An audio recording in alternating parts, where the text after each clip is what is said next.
आपके ऊपर इस देवता का साया है, गलती से भी इन्हें नाराज मत कर देना। एक बड़ी देवी शक्ति हमेशा आपके साथ रहती है, आपके चारों तरफ आपके ऊपर हमेशा इसका साया बना रहता है। फिर आप दुनिया में, संसार में चाहे कहीं भी जाएं, यह हमेशा आपके साथ ही जाती है। लेकिन आप अब तक इससे अनजान हैं तो सावधान हो जाइए, इसे पहचान लीजिए। कहीं आपकी किसी भूल की वजह से यह दैवी शक्ति आपसे नाराज हो गई तो आपका सब कुछ लुट जाएगा। यहां तक कि आपके जीवन में भयंकर से भयंकर बड़ी दुर्घटना भी हो सकती है। जयकारा बोलो, माता रानी का जगत, माई महामाई मां भद्रकाली की जय बोल माता, रानी के सांचे दरबार की जय बोलो। तो आप सभी का बहुत बहुत स्वागत करते हैं। बुरी से बुरा समय हो आपको, उस समय से बाहर निकालना और इस दुर्घटना से बचाना इस दिव्य शक्ति का काम है। कई बार आपके जीवन में एक ऐसा समय आया कि जब आपको लगा कि अब आपकी मृत्यु निश्चित है, अब आपके जीवन में घोर अंधकार है, कुछ भी नहीं बचा है। तब इस दिव्य शक्ति ने, इस दैवी शक्ति ने आपको बचाया है, वहां से बाहर निकाला है।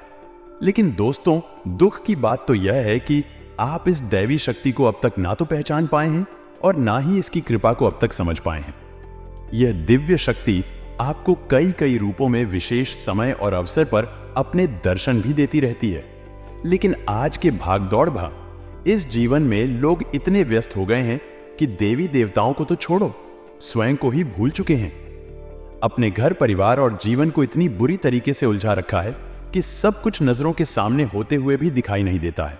तो ऐसे में जाने अनजाने आप इस दिव्य शक्ति का अपमान करते रहते हैं और यह दैवी शक्ति आपको बार बार मौके देती चली आ रही है, बार बार आपको बचाती चली आ रही है। लेकिन मित्रों, यह ज्यादा दिन तक नहीं चलने वाला है।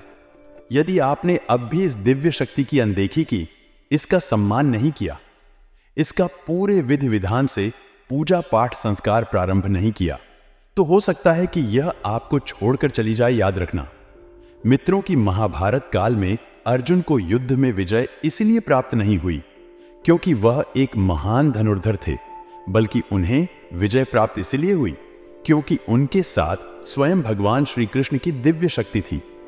इसी प्रकार अर्जुन जिस रथ पर सवार थे, वह रथ कभी इसलिए नहीं टूटा क्योंकि वह अर्जुन का रथ था, बहुत शक्तिशाली था, बल्कि वह रथ इसलिए नहीं टूटा क्योंकि उस रथ को संभाल कर रखना हनुमान जी का काम था।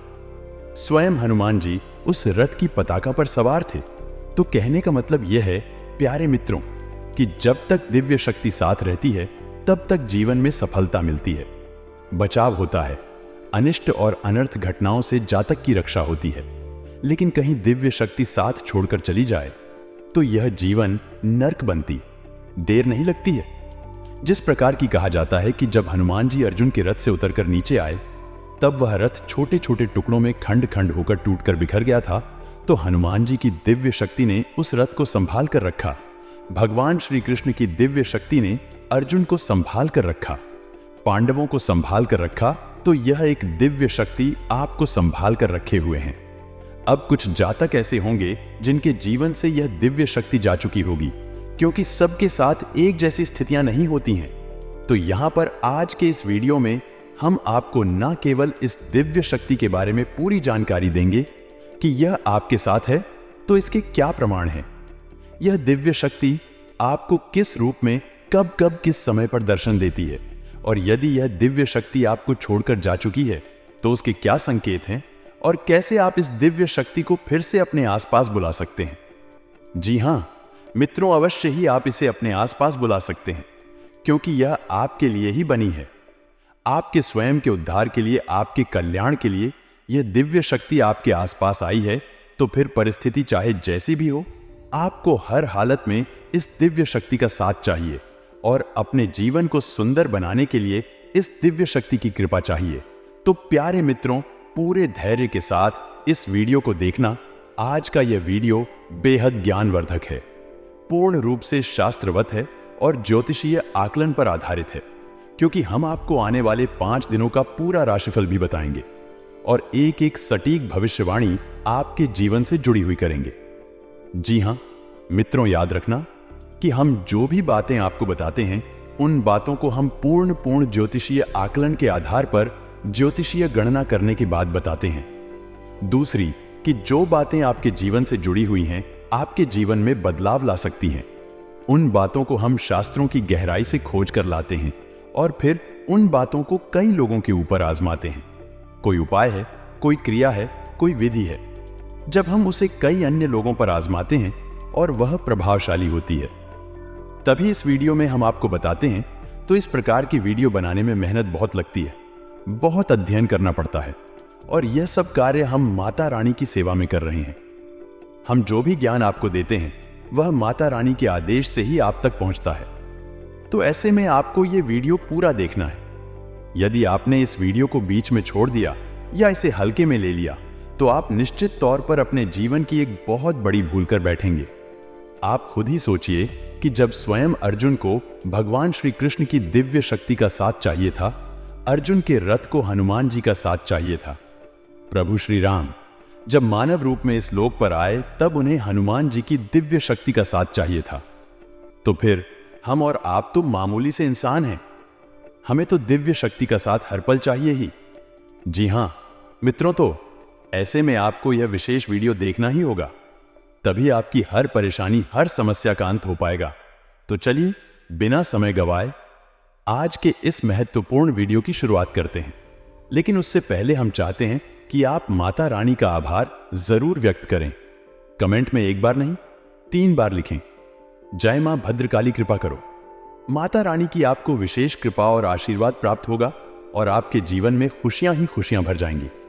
इसी के साथ साथ माता रानी के इस तुच्छ दास का आपसे एक छोटा सा निवेदन और है कि यदि आप चैनल पर पहली बार आए हैं तो आप इस चैनल को सब्सक्राइब करके बगल में जो घंटी का निशान है उसे भी अवश्य दबा ही दें, क्योंकि ऐसा करके आप हमारे और माता रानी के दिव्य परिवार के सदस्य बन जाएंगे और फिर धाम पर होने वाले हमारे द्वारा किए जाने वाले हर एक पूजा पाठ अनुष्ठान में जो भी प्रतिफल प्राप्त होगा उसमें कुछ ना कुछ हिस्सा आपका भी अवश्य ही रहेगा, क्योंकि आप माता रानी के दिव्य परिवार के सदस्य बन चुके हैं। तो चलिए इस पवित्र कार्य को कर ही डालिए और जल्दी से चैनल को सब्सक्राइब करके फिर आगे बढ़ते हैं। प्यारे मित्रों, हम अक्सर आप लोगों के कमेंट पढ़ते हैं या हमारे व्हाट्सएप वेब, शायद इसी वजह से हमारे जीवन में बहुत बुरी घटनाएं घट रही है। कोई कहता है कि हमारे बच्चे का कुछ अता पता नहीं चल रहा है, वह गुम हो चुका है, और किसी के ऊपर कर्जा बहुत है तो किसी का व्यापार बिल्कुल ठप पड़ चुका है। मित्रों, देखा जाए तो यह सारी समस्याएं अलग अलग समस्याएं जान पड़ती हैं, लेकिन इन सारी समस्याओं के पीछे कारण केवल एक ही है और वह कारण है कि आपके जीवन में घोर नेगेटिविटी या यूं कहे कि नकारात्मक ऊर्जा प्रवेश कर चुकी है। अब आप जानते हैं कि यह नकारात्मक ऊर्जा जीवन में प्रवेश करती ही क्यों है और क्या यह नकारात्मकता यूं ही खुली घूम रही है जो किसी के भी जीवन में प्रवेश कर जाएगी। तो दोस्तों, इसका सबसे सही जवाब हम आपको देते हैं, शास्त्रवत इसका प्रमाणिक जवाब आपको देते हैं। और इसका जवाब यह है कि जिस इंसान के घर में उसके कुल देवी या देवता का पूजन नहीं होता है, उस इंसान के घर में और जीवन में हमेशा नकारात्मकता का वास रहता ही रहता है।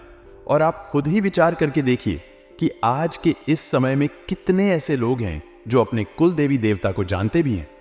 बहुत सारे ऐसे लोग हैं जो बहुत धार्मिक हैं, पवित्र विचारों वाले हैं, फिर भी परेशान हैं, पीड़ित हैं। और जब हमने उनसे जानने की कोशिश की तो उन्हें अपने कुल देवी या देवता के बारे में कुछ भी पता नहीं है। अब लोग कुल देवी या देवता को प्रसन्न करने के लिए छोटे मोटे उपाय तो करने लगे हैं। दीपक आदि जलाकर रख देते हैं घर के मुख्य दरवाजे की दहलीज पर, लेकिन इतना काफी नहीं है। आप जानते हैं कि आपकी कुल देवी या देवता कौन है? उन्होंने कई पीढ़ियों से आपकी रक्षा की है, आपके कुल के पालनहार हैं। आपके जीवन में जो भी कुछ अच्छा या बुरा घटित होता है वह आपके कुल देवी या देवता की निगरानी में, उनकी नजर में हर समय रहता ही है। एक समय हुआ करता था प्राचीन काल में, जब चाहे इंसान बड़े से बड़ा अधिकारी हो, राजा महाराजा हो या फिर गरीब से गरीब इंसान हो, अपने जीवन के हर एक कार्य को करने से पहले कुल देवी या देवता से संपर्क करके उनसे आज्ञाएं ली जाती थी और उनकी अनुमति लेने के बाद ही कार्य को किया जाता था। यहां तक कि राजा महाराजा जब युद्ध में भी जाते थे तो कुल देवी या देवता का आशीर्वाद लेकर ही जाते थे। लेकिन अब आज की बात करते हैं। हम आपसे बात कर रहे हैं, आप इस वीडियो को सुन रहे हैं। क्या आप अपने घर से जब कार्य के लिए निकलते हैं, अपने ऑफिस जाते हैं, अपने काम धंधे व्यापार के लिए जाते हैं, तो क्या आप अपने कुल देवी या देवता को याद करते हैं, उनसे अनुमति लेते हैं, उनका आशीर्वाद मांगते हैं?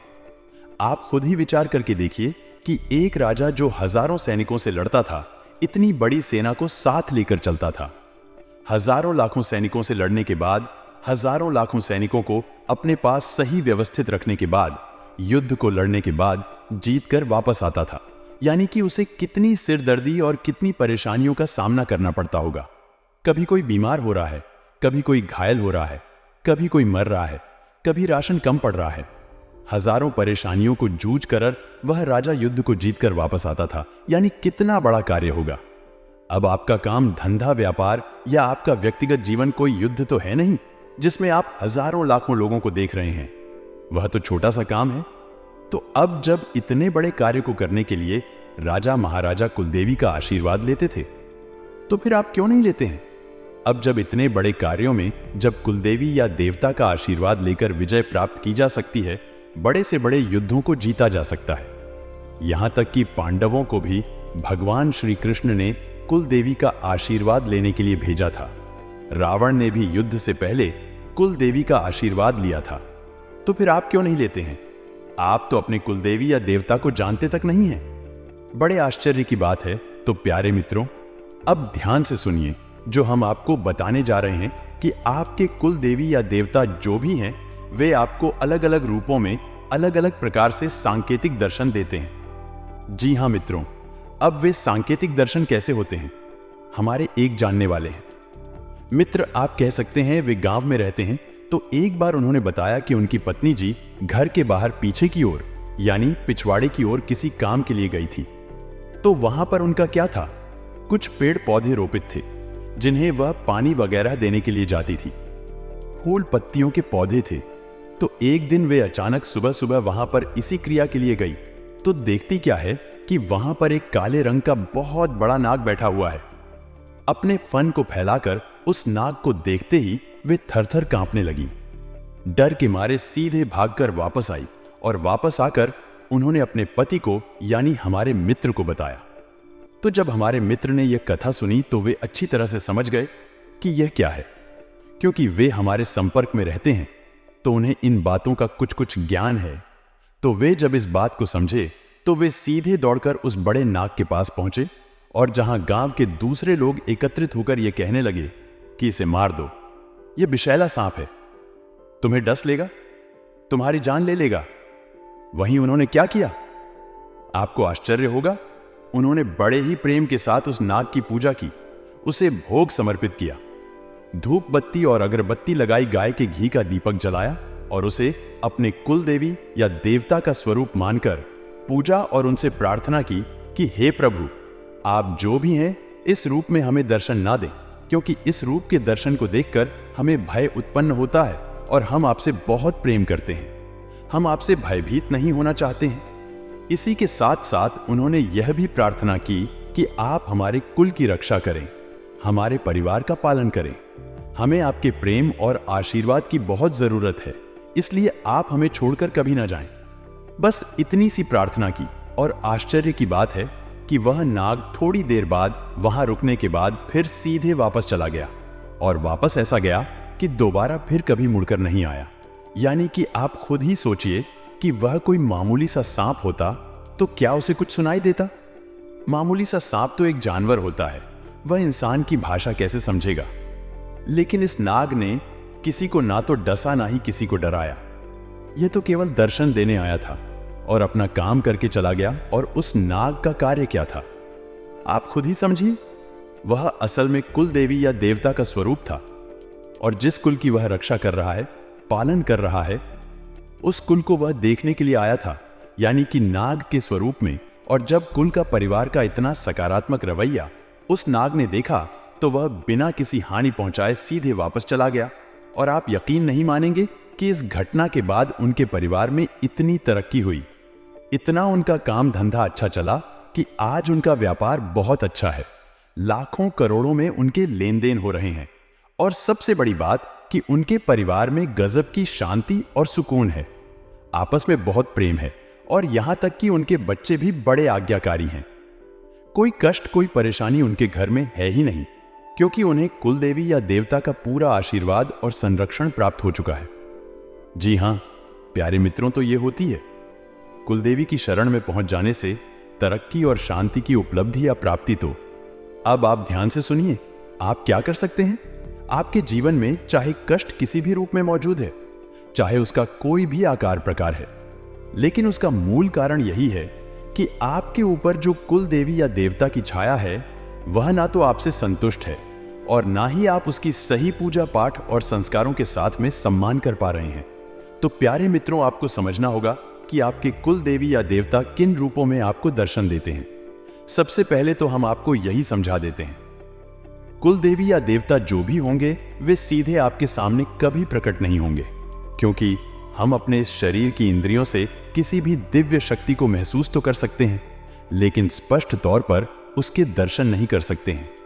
इसीलिए महाभारत काल में भगवान श्री कृष्ण ने अर्जुन को दर्शन देने के लिए, यानी अपने विराट रूप को दिखाने के लिए, पहले अर्जुन को विशेष दिव्य दृष्टि दी थी और उसी दिव्य दृष्टि के आधार पर अर्जुन भगवान के उस विराट रूप का दर्शन कर पाए थे। मानव शरीर से और मानव इंद्रियों से दिव्य शक्तियों के दर्शन कर पाना संभव नहीं, और दिव्य शक्तियां भी यह बात अच्छी तरह से जानती हैं, तो वे अलग अलग रूपों में हमें दर्शन देती हैं। तो सबसे पहला स्वरूप है नाग का, यानी सांप का। सांप को दिव्य शक्तियों के सबसे नजदीक माना जाता है। जी हां प्यारे मित्रों, तो आपको यदि सांप दिखाई देते हैं, अब चाहे सांप आपको घर परिवार में दिखाई दे, अपने घर के आसपास या फिर रास्ते में कहीं जा रहे हैं वहां दिखाई दे, या फिर आपको मोबाइल में या फिर टीवी में, कहीं पर भी आपको बार बार कुछ कुछ दिनों के अंतर में सांप के दर्शन होते हैं। कभी कभी ऐसा भी होता है कि सपने के माध्यम से भी सांप दिखाई देता है। जी हां मित्रों, तो यदि आपको बार बार ऐसा सपना आता है जिसमें कि आपको सांप दिखाई देते हैं, तो आप समझ जाइए कि आपके कुल देवी या देवता आपसे संपर्क करने की कोशिश कर रहे हैं। अब शकुन शास्त्र में और सामुद्रिक शास्त्र में कुल देवी या देवता के दर्शन होने के कौन कौन से माध्यम हैं, इसके बारे में हम आपको बताते हैं। जरा इसे आप ध्यान से समझें, और फिर यदि आपको इन रूपों में कुल देवी या देवता के दर्शन हो जाते हैं, तो फिर आपको क्या करना चाहिए। कुछ ऐसे जरूरी उपाय जिनसे कि आपके कुल देवी या देवता जो आपसे संपर्क करने की कोशिश कर रहे हैं, किसी ना किसी कारण वश वे आपसे प्रसन्न भी हो जाएं, तो उस उपाय के बारे में भी हम आपको बताएंगे। वीडियो के अंत में तो अब ध्यान से सुनिए कि शकुन शास्त्र और सामुद्रिक शास्त्र इस विषय में क्या कहता है। अगर आपके घर में, खास तौर से आपके पूजा घर में, आपको पीली छिपकली दिखाई देती है, जी हां मित्रों, पीली छिपकली यदि आपको दिखाई देती है, तो वह भी इस बात का प्रतीक है कि आपके घर में आपके कुल देवी या देवता का वास है, लेकिन आप उनकी अनदेखी कर रहे हैं। अब दूसरी बात कि आपके घर में कोई पक्षी अपना घोंसला बना लेता है या फिर अनायास यूं ही आपके घर में घुस आता है और कुछ समय आपके घर में बिताता है, तो यह भी आपकी कुल देवी या देवता का प्रतीक है। अब कोई ऐसा जानवर जो कि बाहर रहता है, यानी जिसे हम जंगली जानवर कह सकते हैं, जैसे कि नेवला है, गिलहरी है, ऐसे जानवर यदि आपके घर में घुस आते हैं और कुछ समय आपके घर में बने रहते हैं, उसके बाद अपने आप बाहर निकल जाते हैं, तो ऐसे जानवरों का आपके घर में आना भी कुल देवी या देवता के दर्शन का प्रतीक होता है। कभी कभी कुछ अन्य प्रकार के संकेत भी दिखाई देते हैं, जैसे कि आप सोकर जगते हैं और अचानक आपके दरवाजे पर, यानी कि आप सोकर जागे हैं और अभी आपकी नींद पूरी तरह से खुल भी नहीं पाई है, और आपके दरवाजे पर कोई भिखारी आ जाता है या फिर गाय आ जाती है, तो यह भी आपके कुल देवी या देवता के आपके आसपास होने के प्रतीक हैं या प्रमाण हैं। अब याद रखना कि जो दिव्य शक्तियां होती हैं, वे किसी ना किसी रूप में किसी ना किसी को माध्यम बनाकर ही आपके सामने आएंगे, यानी उनकी ऊर्जा आपके सामने आएगी।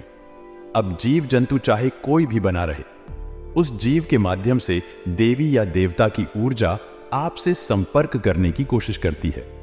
अब दोस्तों, जब आपके कुल देवी या देवता आपसे संपर्क करने की कोशिश कर रहे हैं, तो आपको भी बदले में कुछ ना कुछ प्रतिक्रिया अवश्य करनी चाहिए।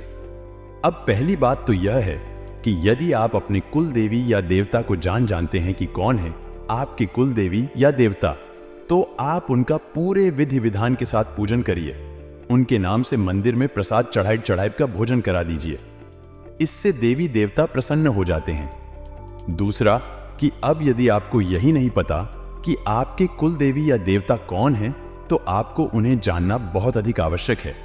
तो सबसे पहली बात तो यह है, हम आपको पिछले कई वीडियो में भी बता चुके हैं कि अपने घर के बड़े बुजुर्ग सदस्यों से बात करिए। परिवार के अन्य सदस्यों से भी इस विषय पर चर्चा करिए कि हमारे कुल देवी या देवता कौन हैं, उसके बारे में कहां से जानकारी मिलेगी। तो यदि आपके घर के बड़े बुजुर्ग इस विषय में कुछ जानते होंगे तो वे आपको निश्चित तौर पर बताएंगे ही। अब यदि उन्हें भी नहीं पता है, क्योंकि हो सकता है कि पिछले कुछ पीढ़ियों से आपके घर में उन देवी देवता की पूजा बंद हो चुकी हो, तो अब यदि उन्हें भी नहीं पता है तो फिर आप क्या करें? अब आपके पास एक ही तरीका बचता है कि स्वयं कुल देवी या देवता अपने होने का आभास आपको कराएं, और इसके लिए आपको एक उपाय करना होगा। जी हाँ मित्रों, इस उपाय से 7 दिनों के अंदर आपके कुल देवी या देवता आपको स्वयं सपने के माध्यम से दर्शन देकर अपने होने का एहसास कराएंगे। यानी कि उनके दर्शन आंशिक भी हो सकते हैं, पूर्ण भी हो सकते हैं, या फिर सांकेतिक दर्शन भी हो सकते हैं। फिर उनके दर्शन होने के बाद आपको निश्चित तौर पर मन में विश्वास हो जाएगा कि यही आपके कुल देवी या देवता हैं। फिर आप उनकी पूरे विधि विधान के साथ पूजन कर सकते हैं। तो अब ध्यान से सुनिए कि उपाय आपको क्या करना है। शुक्रवार के दिन आपको बाजार से एक सुपारी लेकर आनी है, एक चांदी का सिक्का। अब यदि चांदी का सिक्का आपके पास नहीं है तो आप साधारण सिक्का भी ले सकते हैं, लेकिन सिक्के की पवित्रता बहुत आवश्यक है, तो उसे शुद्ध करना होगा। तो अब आपको सुपारी चाहिए, एक सिक्का चाहिए, थोड़ा सा सिंदूर और माता रानी के लिए लाल पुष्प और प्रसाद, और इसी के साथ साथ थोड़ी सी मौली और गाय की घी का दीपक। इतनी चीजों की आपको आवश्यकता रहेगी। अब शुक्रवार की रात को यानी कि लगभग 9 के आसपास आप स्नान आदि करने के बाद अपने पूजा घर में आएं, और पूजा घर में आने के बाद एक आसन बिछाएं और उस आसन पर लाल रंग का कपड़ा बिछाएं। जी हां मित्रों, लाल रंग के कपड़े पर आपको ठीक बीचों बीच में सिक्के को रख देना है। सिक्के को रखने के बाद आपको गंगा जल से उसका शुद्धिकरण करना होगा। शुद्धिकरण करने के बाद में आपको उस सिक्के के ऊपर सुपारी रखनी होगी, और सुपारी को भी आप शुद्धिकरण अवश्य करें, यानी गंगा जल का छिड़काव उसके ऊपर अवश्य करें। अब आपने सुपारी को उसके ऊपर रख दिया है। अब सुपारी को शुद्ध जल से स्नान कराएं। शुद्ध जल से स्नान कराने के बाद एक टुकड़ा मौली का ले लें, और उस मौली के टुकड़े को उस सुपारी के आसपास लपेट दें, और मन में ऐसा संकल्प करें कि हे प्रभु, हे माता रानी, हम आपको वस्त्र अर्पित कर रहे हैं। उसके बाद लाल रंग के पुष्प उस सुपारी को अर्पित करें। जब आप सुपारी को शुद्धिकरण के साथ पूरे भाव के साथ पूजन करते हैं तो वह सुपारी स्वयं एक दिव्य शक्ति को धारण कर लेती है, गौरी गणेश का रूप ले लेती है। तो आपको उसे पुष्प अर्पित करना है और बोलना है कि हे हमारे कुल देवी या देवता, आप जो भी हैं, हम आपको पुष्प अर्पित कर रहे हैं। उसके बाद जब आपने पहले मौली अर्पित की थी तो आपको बोलना है कि जो भी हमारी कुलदेवी या देवता है, हम आपको वस्त्र अर्पित कर रहे हैं। उसके बाद आप प्रसाद अर्पित करें, और यही बात प्रसाद के लिए भी बोलें। और उसके बाद आप कुलदेवता भयो नमः इस मंत्र का 21 बार जाप करें। कुलदेवता भयो नमः मंत्र बहुत ही सरल है। आपको इस मंत्र का 21 बार जाप करना है, और 21 बार जाप करने के बाद आपको मन में ऐसा संकल्प करना है कि हे प्रभु, हे माता रानी, आप जो भी हैं, हम आपके बारे में नहीं जानते हैं। अज्ञानता, बस हम आपको भूल चुके हैं। लेकिन अब हम अपनी भूल सुधारना चाहते हैं, और हम चाहते हैं कि आप अपने होने का हमें किसी न किसी रूप में प्रमाण दें, एहसास कराएं, चाहे स्वप्न के माध्यम से, चाहे किसी अन्य माध्यम से। बस इतनी सी आपको प्रार्थना करनी है और जाकर सो जाना है। जब आप सोए तब आपको मन में ऐसा संकल्प रखना है कि आज आपकी कुल देवी या देवता आपको सपने के माध्यम से अपने होने का आभास कराएंगे। बस इतना सा आपको करना है। अब यह उपाय आपका शुक्रवार से शुक्रवार तक चलेगा, यानी कि बीच के 7 दिनों में किसी न किसी दिन में निश्चित तौर पर आपके कुल देवी या देवता आपको सपने के माध्यम से संपर्क करेंगे और अपने रूप का, अपने होने का आपको एहसास कराएंगे। यह बहुत ही प्रामाणिक उपाय है। सैकड़ों हजारों लोगों को इस उपाय के माध्यम से अपने कुल देवी या देवता के होने का आभास हो चुका है। आप भी इस उपाय को करें, और यदि आप इस उपाय को करके अपने कुल देवी या देवता के होने का एहसास कर लेते हैं तो उनके धाम में जाकर उनका विशेष पूजा पाठ करें। धाम यानी कि उनका मंदिर, जो भी नजदीकी मंदिर हो, उस मंदिर में जाकर उनका विशेष पूरे विधि विधान से पूजा पाठ करें और अपने घर में उनकी एक तस्वीर, एक फोटो स्थापित करें और उसका नियमित पूजन करें। इससे आपके जीवन में किसी भी प्रकार का कष्ट हो, उसका नाश हो जाएगा। मित्रों, याद रखना कि कष्ट के रूप अलग अलग हो सकते हैं, परेशानियों के रूप, रंग, कारण अलग अलग हो सकते हैं, लेकिन इनका मूल केवल एक ही होता है कि दिव्य शक्तियां आपका साथ छोड़ चुकी हैं। इसलिए नकारात्मक शक्तियों ने आपके जीवन में जगह बना ली है। जब देवता नहीं है तो भूत प्रेत होंगे, यदि प्रकाश नहीं है तो अंधकार होगा। इसी प्रकार जीवन की लीला चलती है। तो इसी के साथ साथ प्यारे मित्रों, अब यदि आपके मन में कोई प्रश्न उठता है तो आप कमेंट करके पूछ सकते हैं या फिर जुड़ सकते हैं। धाम से सारी जानकारियां हासिल कर सकते हैं। याद रखें कि कॉल ना करें, फोन पर बात कर पाना सभी से संभव नहीं है। इसी के साथ साथ आज के इस वीडियो को विराम देते हैं। हमेशा हंसते रहिए, मुस्कुराते रहिए, सकारात्मक रहिए। याद रखना कि माता रानी की कृपा और छाया आपके ऊपर आ चुकी है, क्योंकि आप धाम से जुड़ चुके हैं, माता रानी के दिव्य परिवार के सदस्य बन चुके हैं। तो प्रेम से बोलिए, जय माई की जय, मां भद्रकाली माता रानी आपका कल्याण करेंगी। धन्यवाद।